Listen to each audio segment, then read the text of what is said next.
자, 안녕하세요. 준야세무사입니다. 제가 좀 나오면 좋겠죠?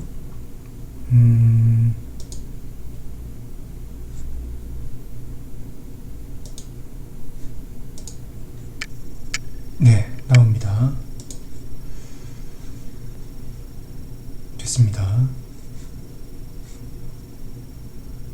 쭉 있는 거 어떻게 쭉 있는지 모르겠네.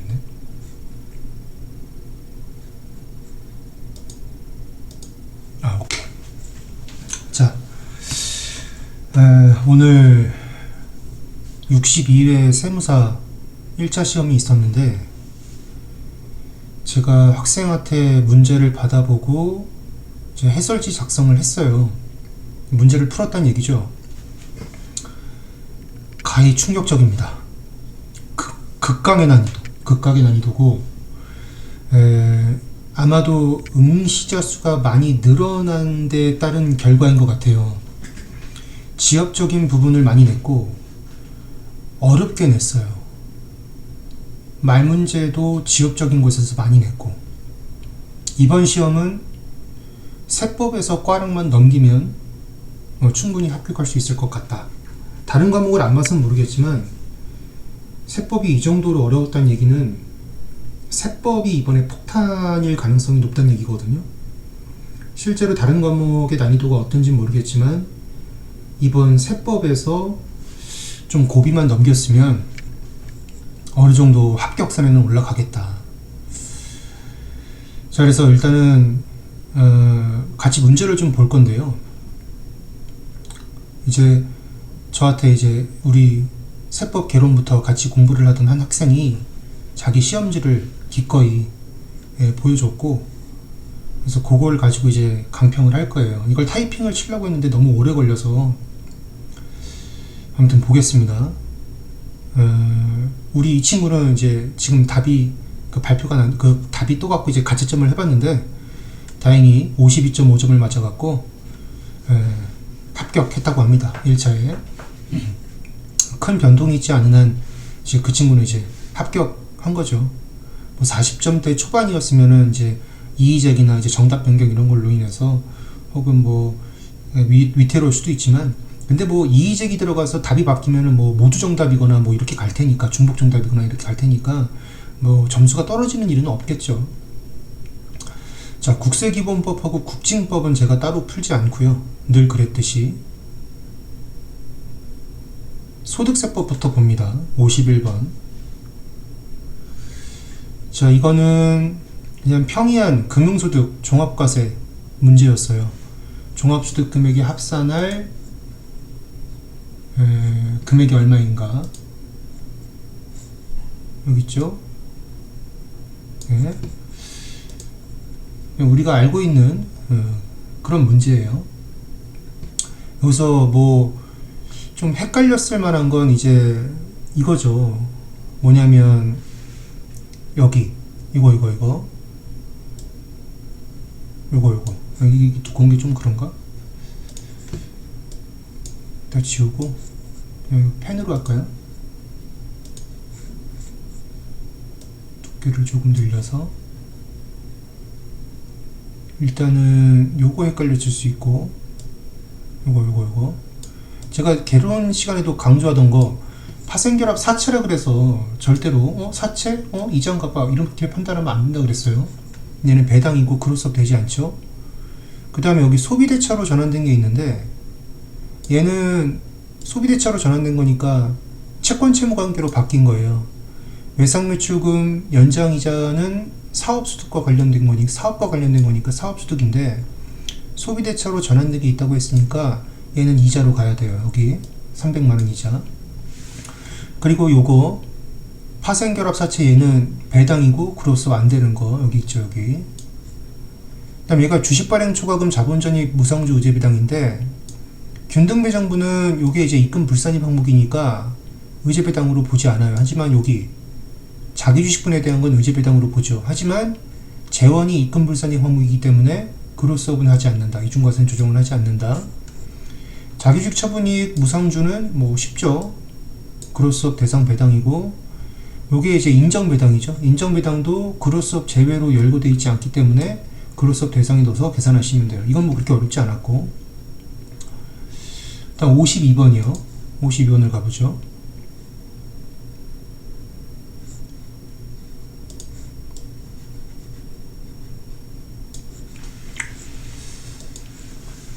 자, 거주자 갑의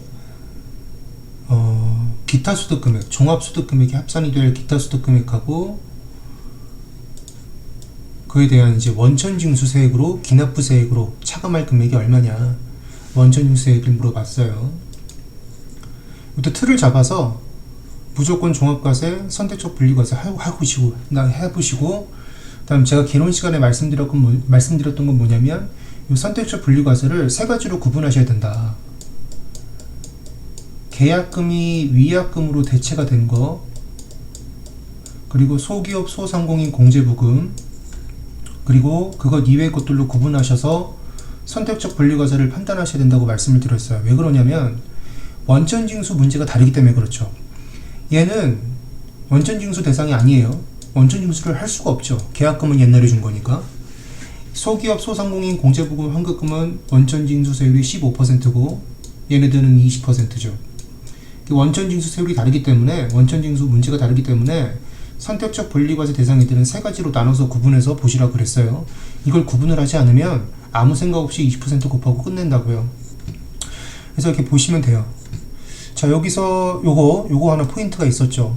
법원의 판결로 몰수가 됐다면 실제로 요 거주자 갑에게 귀속된 금액이 없기 때문에 과세를 할 수가 없어요. 그래서 요 금액 2천만 원은 빼고 나머지 1,000만 원만 뇌물로 가야 되고, 여기 위약이 나오는데 이게 다 위약금으로 대체가 된 게 아니라 그 중에 일부만 대체가 됐고요.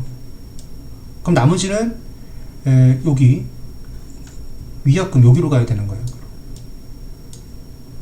원천징수가 되고 안 되고의 문제가 있는 거죠. 얘는 80% 의제필요 경비였고 얘는 무조건 분리과세죠. 연금계좌에서 연금을 수령하면 무조건 분리과세예요. 이 직무별명보상금도 이 중에 600은 근무기간 중에 받았고 나머지 400만원만 근무기간 끝나고 퇴직한 후에 받았어요. 얘만 기타소득이고, 회사와 지배주주 뭐 특수관계 있지 않으니까 비과세 700만원이 들어가는데 근로소득부터 비과세를 하니까 비과세 들어갈 건 100만원 밖에 없는 거죠. 그래서 종합소득 금액에 합산할 금액 계산하시고, 원천징수세 얘는 원천징수하지 않고 나머지 것만 해서 20% 하시면 된다.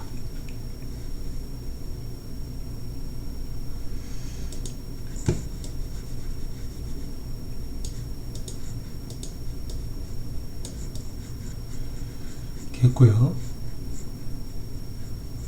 이거는 뭐 그렇게 어렵진 않았어요. 그 다음 53번 문제. 제가 문제도 이렇게 표시해 놨거든요. 이거는 이제 못 푼다. X는 우리가 공부를 하지 않았거나 이제 너무 어려운 거, 어려운 거는 이제 제가 흑별 표시를 했어요. 우리가 퇴직소득은 잘 공부하지 않죠. 근데 퇴직소득을 냈어요. 요즘에 자꾸 2차에서도 그렇고 퇴직소득을 자꾸 내는데 트렌드가 퇴직소득으로 옮겨왔나라는 생각도 좀 들어요. 자, 여기서 포인트를 좀 말씀을 드리면, 일단 요거 한도를 계산하는 요 식을 외우고 있어야 된다. 여기 포인트였고, 또 하나는 뭐냐면 여기 문제에서 근로소득 금액이 적게 계산되는 방법을 선택하기로 한다 그랬거든요. 우리가 2011년 12월 31일 현재 퇴사한다면 받을 그 금액은 한도 15인 계산이 아니기 때문에 그 금액을 빼놓고 계산하셔야 돼요. 그 금액을 빼고 한도랑 비교하셔야 되는데, 이 차감하는 2011년 12월 31일 현재 요 금액이 크면 클수록 한도액과 비교 대상이 되는 금액이 작아지니까 한도 초과액, 그러니까 근로소득으로 보는 금액이 적게 계산될 거라고요. 그러니까 요 양가로 5번의 조건을 보고 11년도 말 현재 퇴사할 때 받을 수 있는 그 퇴직 금액을 계산한 다음에 큰 금액을 선택하라는 얘기구나. 요거를 아셔야 되는 거고요. 요게 포인트였고, 그 다음에 두 번째 포인트는 뭐냐면 요거 있죠. 요거. 이게 뭐냐면 여기 국민연금에 따라서 받은 일시금이거든요. 얘는 무조건 퇴직소득인 거예요. 얘는 옛날에 다 연금보험료 공제를 받았기 때문에 이걸 일시금으로 딱 타면은 얘는 무조건 퇴직금으로 과세를 해야 되는 거예요. 한도 대상이 아니에요. 이게 더 하셔야 되고, 그 다음에 이게 뭐냐면 얘거든요. 2011년 말에 퇴사한다고 가정했을 때 그 금액, 얘도 퇴직소득인 거죠. 얘는 무조건 퇴직소득이라는 거예요. 무조건. 한도 대상에서 제외했다는 얘기는 무조건 퇴직소득이라는 얘기예요. 그래서 그걸 다 더해서 퇴직소득 금액을 계산하면 되는 문제였어요. 그 다음 54번. 자, 가압성속공제를 했어요. 가압성속공제. 이거는 우리 세무사 2차 시험, 작년 2차 시험에서 나왔던 거죠. 그래서 제가 이거 객관식 강의할 때도 이제 강의를 했었는데, 제가 말씀을 드렸어요. 가압성속공제를 받은 부분은 피상속인이 취득했을 때부터 상속받은 요때까지 발생한 그 평가 이익에 대해서 과세하지 않은 거예요. 분명히 상속을 통한 이익의 실현이 있었지만 그 가업의 영위를, 가업의 영속성을 유지시켜주기 위해서 공제를 해주는 거잖아요. 그러니까 아버지가 취득했을 때부터 상속한 날까지의 분명히 이익이 있지만, 실현이 되었지만, 상속이라는 사건을 통해서 실현이 되었지만 그걸 과세하지 않는 거예요. 그래서 나중에 양도라는 사건이 발생할 때 이때 과세가 되지 않았던 그 부분을 과세하는 거죠. 그러기 위해선 상속공제 받은 부분에 대해서는 옛날 피상속인의 취득가액으로 가야 되는 거예요. 근데 가업상속공제를 받지 않은 부분이라면 말 그대로 요 기간의 이익에 대해서 상속이라는 사건을 통해서 이익이 실현됐다고 보고 과세가 된 거예요. 그러면 나중에 양도라는 사건이 터졌을 때 이미 요 기간에 대해서는 과세가 이루어졌으니까 요 기간에 대해서만 과세하면 되는 거라고요. 그래서 취득가액이 상속인의 상속 개시 당시 평가액으로 가는 거예요. 이 두 개를 나눠서 양도 차익 따로따로 계산하고 장기부의 특별공제 따로따로 계산하면 답이 나오는 거죠.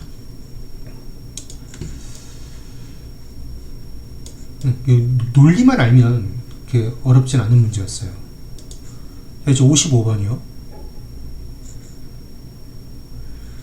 자, 우리 월정액 급여를 계산할 때 실비 변상적 성질의 급여 그리고 복리후생적 성질의 급여는 월정액 급여를 계산할 때 포함하지 않는다 그랬어요. 자, 얘 실비 변상적 성질의 급여죠. 얘 빼야 돼요. 그리고 얘 식사대는 복리후생적 성질의 급여도 아니고 그 다음에 실비 변상적 성질의 급여도 아니라 그랬어요. 월정액 급여에 포함해야 되고요. 사택 제공이익은 복리후생적 성질의 급여죠. 빼야 되고요. 입갱수당 발파수당, 얘 지역적인 건 제가 빈 별표로 표시했는데 이걸 냈어요. 이게 실비 변상적 성질의 급여에 들어가요. 그래서 얘가 빠져야 되고요. 그 다음에 여기 보육수당은 실비 변상적 성질의 급여도 아니고 복리후생적 성질의 급여도 아니기 때문에 포함시켜야 된다. 그래서 빠져야 되는 건 기역, 디귿, 리을 얘밖에 없어요. 예.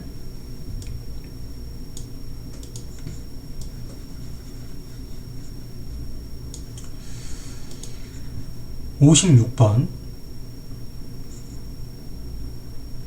말문제죠. 옳지 않은 걸 물어봤는데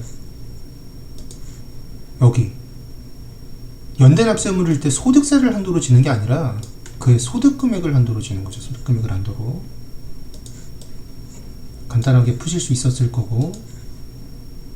57번. 지엽적이에요. 우리가 공부 안 했거든요. 비거주자 이런 게 공부 안 했거든요. 찍으셨을 거예요. 이런 거는 찍고 넘어가야 돼요. 우리가 모든 걸 다 풀 수 없다고요. 뭐 이렇게 돼 있어요. 확인해 보시고. 그 다음에 58번. 얘도 우리가 그렇게 많이 공부하진 않았죠. 분리과세 주택임대 소득이 있어도 종합소득 과세표준 확정신고를 해야 된다라는 거고. 59번. 얘도 우리가 못 풀어요. 3번 찍으면 돼요. 이렇게 3번 찍었죠, 이 친구도. 근데 틀렸어요. 어쩔 수 없어요. 60번.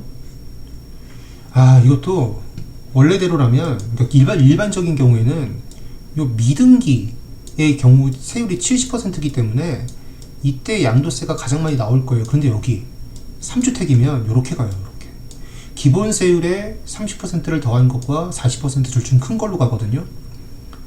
아까 우리 문제에서 가정을 준 게 기본 세율이 적용이 되면 여기 45%를 적용한다 그랬어요. 그 가정에 따라서 계산해 보면 5번이 75%가 나오기 때문에 가장 높은, 가장 많은 양도소득세를 부담하게 돼요. 예. 이것도 굉장히 지엽적인 걸 냈어요. 그러니까 이번에는 웬만하면 다 떨어뜨리겠다는 심산이었어요. 문제를 딱 보니까. 죽어봐라 아주. 헬이었어요, 헬. 61번. 이것도 보시면 이거를 캐치하는 사람이 몇이나 있었을까요?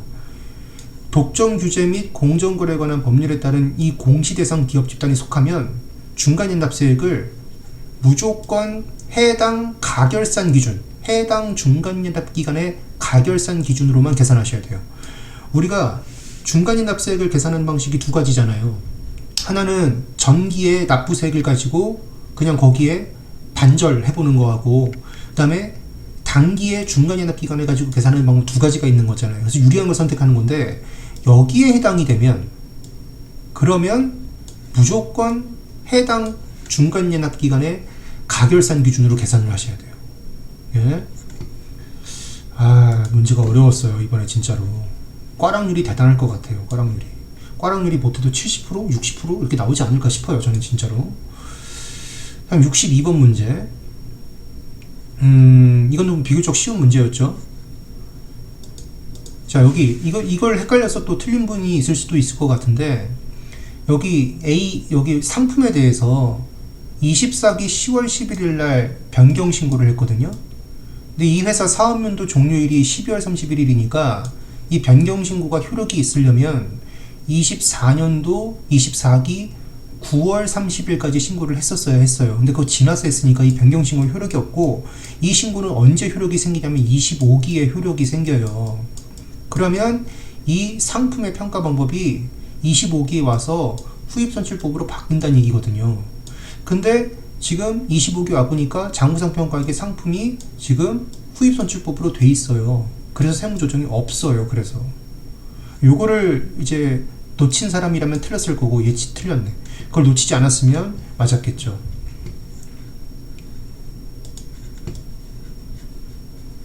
뭐 이거 틀리면 어때요? 어차피 합격했는데. 그렇죠? 다 맞아야 합격한다는 게 아니라는 거예요. 결코. 자, 63번. 이것도 이제 보시면 1번이 틀렸는데, 여기 보시면 액면 금액을 초과하는 금액을 자본에 전입하면, 그러니까 출자 전환인데, 출자 전환했을 때 우리 채무면제 이익으로 계산하는 부분은 액면 금액을 초과하는 부분이 아니라 시가를 초과하는 금액을 채무면제 이익으로 보니까 이게 틀렸죠. 이번 문제 보니까 틀린 문장이 보기 1번에 있는 경우가 되게 많았어요. 근데 그게 너무 지엽적인 내용이라 우리가 알 수가 없었어요. 자, 간주임대로 계산하는 거죠. 간주임대로. 뭐 연습을 많이 해봤을 테니까 제가 뭐 따로 얘기할 건 없어요. 뭐 몇 가지 좀 헷갈릴 만한, 실수할 만한 포인트를 말씀을 드리자면, 여기 우리 건설비 상당히 계산하실 때 여기 면적을 잘 구분해 가지고 적수를 계산하셔야 된다. 그리고 보증금을 언제 받았는지는 전혀 중요하지 않다고 말씀을 드렸었고요. 우리 건설비 상당의 적세는 토지 취득가에 포함되지 않아요. 유가증권 처분 소실이 있는데, 얘는 유가증권 처분 이익과 상기한 이후에 잔액을 갖다 적어야 되죠. 이런 것만 주의하시면 어렵지 않게 푸실 수 있었던 문제다. 65번. 자, 이것도 이제 덜렁덜렁 되면 이제 틀릴 수 있었던 문제였는데, 여기 보시면 65번에 여기 제공한 자산이 아니라, 우리 관련 조문 가보시면 취득한 자산의 시가로 돼 있어요. 뭐 확인하면 되는 거고. 이거 질문 다 지워지는구나. 바보처럼. 66번에 자, 태충. 이거 어려웠죠. 여기 보시면, 자, 기초 연충이 여기 장부에 7억 5천이었는데, 여기 보시면은 그 기초 연충에 대한 손불 유보 잔액이 1억 5천이에요. 세법에서는 7억 5천 중에 1억 5천은 연충으로 인정하지 않는 거니까 여기 6억만큼을 연충으로 인정하고요. 퇴직연금 운용자산에서 2억 5천이 퇴직금으로 지급이 됐어요. 그럼 요 금액은 몽땅 다 연충과 상기가 돼야 돼요. 그런데 지금 회사 회계처를 보면 그 중에 1억 원을 퇴충이랑 상기했죠. 그래서 퇴충 다시 살려놓고 연충을 죽여야 돼요. 그러면 지금 퇴충의 잔액이 얼마 있는 거냐면 장부에 여기 보시면 결산서에 장부에 퇴충은 없지만 여기 기초유보 잔액이 2,000이 있었거든요. 그러면 2,000에다가 지금 마이너스 송금에 1억이 생긴 거니까 지금 퇴충은 8,000이 있는 거예요. 퇴충은 부채니까 부채로서 마이너스 8,000이 지금 남아있는 거라고요. 그래서 연충의 한도를 계산하실 때 추계액 둘 중 큰 금액 9억 9천에서 퇴충을 뺀 이 세법상 퇴충이라니까요. 퇴충을 뺀 나머지가 이 기말 퇴직연금 운용자산과 비교 대상이 되는 거예요. 그러면 9억 천으로서 얘가 더 작죠. 그래서 한도를 이렇게 계산하셔야 돼요. 한도. 그래서 한도 초과액 계산하셔서 풀이하시면 돼요. 근데 요걸 놓치면 세법상 퇴충의 기말 잔액이 8천이라는 사실을 놓치면 답에 보기가 없었을 거예요. 네?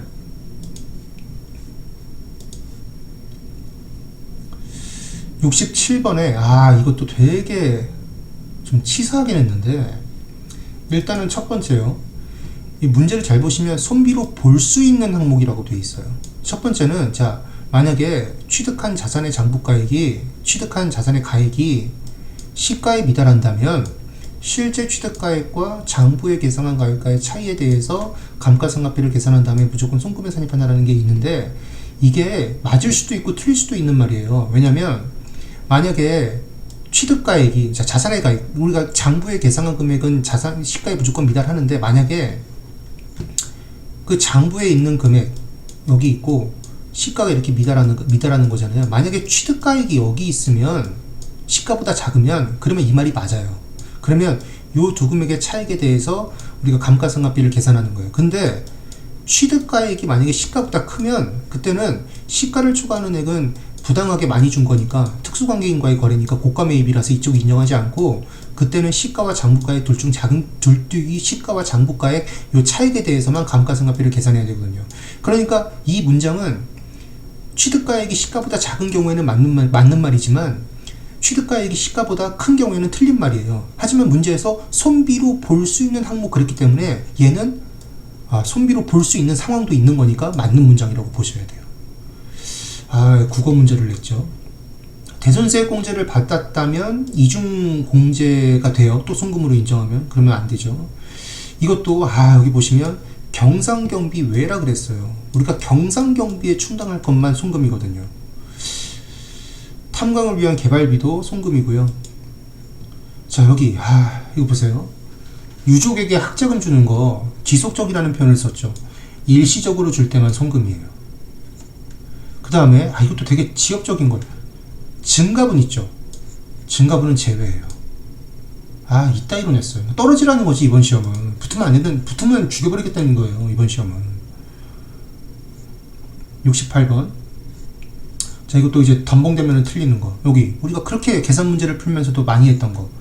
수선비 비용 처리 즉시상각 의제로 보지 않고 비용 처리 그냥 인정할 때 직전사업도 종료일 현재 취득가액이 5%가 아니라 장부가액이 5%를 본 거죠.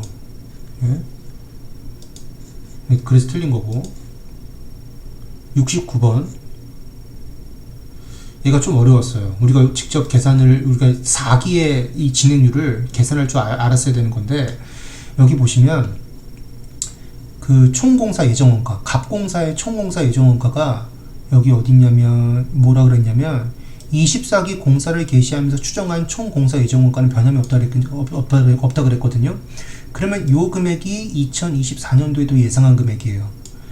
그래서 24기에 발생한 금액, 25기에 발생한 금액, 26기에 발생한 금액이 다 더해지면 이 금액이 된다는 뜻이에요. 근데 우리 문제에서 25기의 원가를 줬고요. 앞으로 26기에 520만원 원가가 발생할 거라 그랬어요. 그러면 전체 금액에서 520만원 예정공사 빼고 25기에 발생한 거 빼게 되면 요게 24기의 공사 원가가 돼요. 24기, 25기, 26기. 자 그러면 이제 24기의 공사 원가를 알았죠?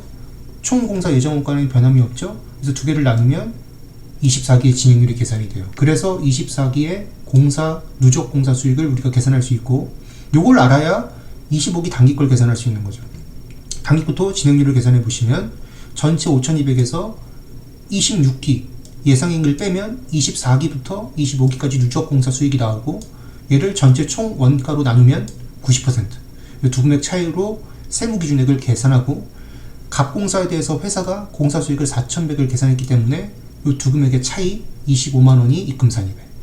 을공사는 어려운 건 없어요. 계산해보시면 입금산입액 계산이 돼요. 그럼 두 개 더한 325만원이 답. 자, 70번. 이것도 되게 지엽적인 거죠. 풀 수 없어요. 풀 수 없어요. 자, 그 다음에 71번이요. 자, 지금 B는 과세사업자고 얘가 부동산을 일괄 공급했어요. A가 일괄 매입한 거고요. 매입세액을 여기 B가 과세표준을 적정하게 잘 계산해서 부가가치세액을 걷었대요. 그럼 일단 우리가 할 일은 주식회사 B의 그 매출세액을 계산해 봐야 돼요. 부동산 등의 일괄 공급이면 감기정지 순으로 가죠. 여기 감정가액이 확인이 돼요. 감정평가기간 확인하시고요. 괜찮죠? 부가세가 포함되어 있기 때문에 감정평가액을 부가세가 포함된 걸로 바꾼다. 그러면 이렇게 식을 세우시면 이게 매출세액이 되고 누구의? 주식회사 B의. 그리고 동시에 주식회사 A의 매입세액이 되는데 주식회사 A는 경영사업자예요. 그럼 얘가 공통매입세액이라는 거죠. 공통매입세액에 대해서 면세 공급가액이 변할 때, 면세 공급가액 비율이 변할 때 재계산을 한다. 그렇죠?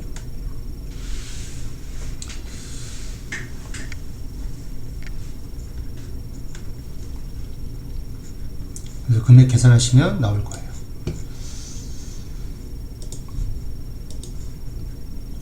72번. 이것도 되게 지엽적인 거예요. 무슨 수신함 이런 걸래.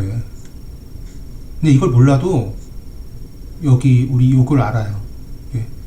과세 전환이 됐다면 재화가 환입됐을 때 원칙적으로 환입된 날을 작성일로 적어야 되지만 과세 유형이 전환됐다면 처음에 발급한 세금계산서 작성일을 갖다 쓰게 돼 있죠. 73번.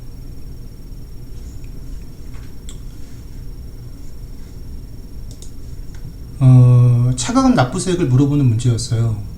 여기 면세 농산물을 수출을 했는데 면세 포기를 했거든요. 그럼 과세가 되지만 수출이기 때문에 영세율, 이쪽에서는 매출세 계산할 게 없고 이쪽만 계산하면 되는데 우리 1기 과세기간 최종 3개월 확정신고기간을 물어보는 거니까 3억에다가 10% 곱해서 3천만원을 매출세액. 그 다음에 여기 세금계산서 받아온 게 있는데 면세 농산물 수출사업 사용분이라고 돼 있어요. 그러니까 이게 수출, 영세율 과세사업에 썼으니까 매입세 공제 대상이 될 테지만 문제에서 뭐라 그랬냐면 부가가치세를 면제받아 공급받은 그랬거든요. 그러니까 여기서는 매입세 부담한 게 없어요. 그렇죠?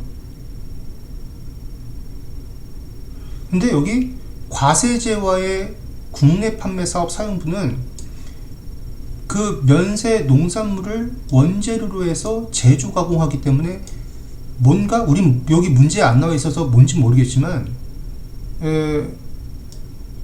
과세, 부가가치세가 과세가 되는 어떤 원재료 등이 들어갔을 수도 있죠. 그래서 과세 제화와 관련된 그 매입세액은 이제 공제가 된다 이렇게 판단이 돼요. 근데 얘는 면세 농산물을 사와서 제조 가공하지 않고 그냥 직접 수출한 거니까 얘는 그냥 농산물 매입가액이라고 볼 수 있는 거고, 농산물 매입가액에는 부가세가 부과가 되지 않아요. 그러니까 얘를 사올 때 부담한 매입세액이 없으니 공제받을 매입세액도 없는 거거든요. 그런데 답을 이렇게 계산해 보시면 이게 제 계산식대로 계산하면 요게 나오는데 답은 이거예요. 가만히 있어봐. 답은 3번이에요. 3번. 이거 차이를 계산해 보시면 500만원이 나오거든요. 요거 1800이랑 얘랑 500만원 뭔가 가만히 생각해 봤는데 아마 이거를 뺀 것 같아요. 근데 이걸 문제를 읽어보면 면세받아 받은 농산물이기 때문에 부담한 매입세액이 없거든요. 근데 이거에 대해서 매입세 공제가 된다고 계산한 건 좀 잘못된 게